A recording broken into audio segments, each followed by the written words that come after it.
Манай дүүд хоёр аль мэдтэй? Анинда одоо энэ үрээр хоёлаа яах вэ? Ингээ хийгээд угаа гой мэтэ болоод ам. Тэг нь мод байгаа юм тий. За. Бусад хүмүүс аль мэдтэй?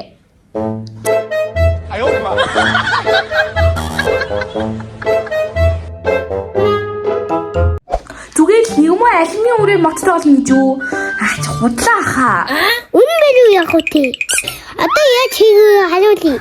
Энэ нь маш амархан. Та нар зүгээр л өөрийнхөө идж байгаа алим болон мандариныхаа ямар нэгэн үрчимээсийнхаа үрийг аваад хөрсөн суулгахад хангалттай. Хамгийн гол нь устгаа ажиллагаа чухал гэдгийг та нар бүгдээрээ мэдж байгаа хаа. Боддог бодлоо шүү тий.